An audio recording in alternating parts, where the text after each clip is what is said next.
Get on the nostalgia bandwagon here, Mandeep, and walk us through what's happening here. It does feel like there was a bit of a lag.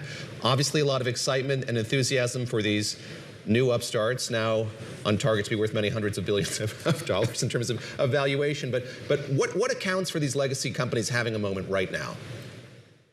Well, all these companies were growing, mid to high single digit at best, top line growth. And suddenly, because everyone is looking to upgrade their infrastructure to run more AI workloads, a company like Dell is guiding to almost, 48% top line growth. And yes, they are, benefiting from a new line of AI servers, which didn't exist 2-3 years back. But when you look at the size of these companies and the way they were growing in the past decade, and now suddenly, everyone is talking about sustaining that double-digit growth, that's what's driving a reset in expectations. Dell stock popping 33%. It was crazy. I mean, Mandy, we did that live on Tim and Carol's show. It was insane.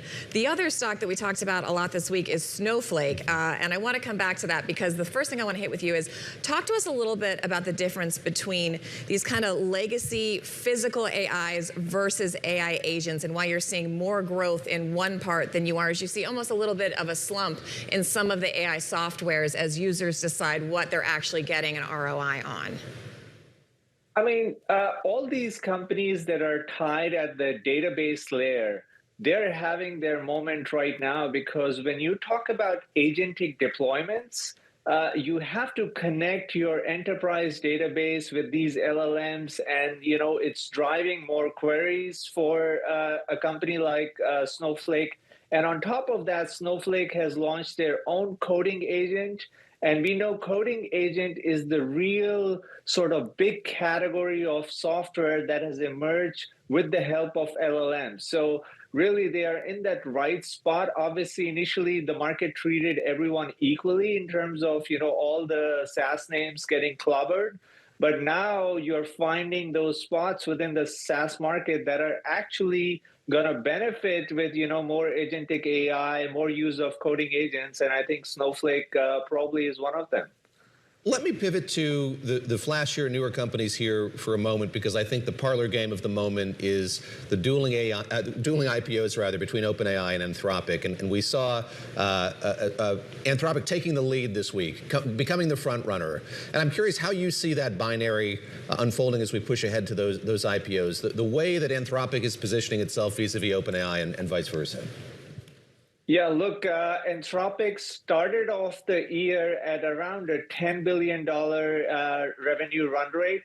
They're already close to $47 billion in run rate in 5 months. And the projections are they will probably end the year at a $100 billion revenue run rate. So it's a straight 10x, and they had a 10x last year as well. And these kind of hyper growth rates are really something that we haven't seen probably in the last 20, 30 years. And, when I look at OpenAI, they had the lead, but it seems like in terms of growth rates, there's no doubt that Anthropic has the advantage. And even with SpaceX, they're trying to pivot to NeoCloud. The acquisition of Cursor is a huge kind of inflection point in terms of, shifting XAI towards growth. But Anthropic is by far the leader when it comes to, these kind of growth rates, and they seem to be sustainable for the time being. It's interesting to me that you're seeing a harder investment on almost like the back end of this, like the physical servers and the memory space, and while you're seeing some hesitation on the software side, depending on what the software does. And Mandeep taught me a new word this week, David Gura. Are you ready for it? I'm ready. I think I'm going to get it right. Disintermediation. You don't want to get disintermediated. Mandeep, what does that mean? 6 syllables, if I'm counting. And why does it matter? And why is it more important it's easier for some of these integrated companies to keep their market share, whereas you said ones that are like a node and an add-on can get removed more quickly. Look at you. Look, I learned things. Mandeep taught me things, but explain it better, please, because that wasn't... I mean, look, the computing stack is changing. And, when we think about LLMs, this sort of layer didn't exist. The model intelligence layer is a new sort of addition to the computing stack that we have, accustomed to over the past 20, 30 years. And from that perspective, you have to see what is this model layer going to do going forward versus, how the computing stack was organized before. And that's where, you want to make sure that you are part of that modern computing stack with the LLM layer.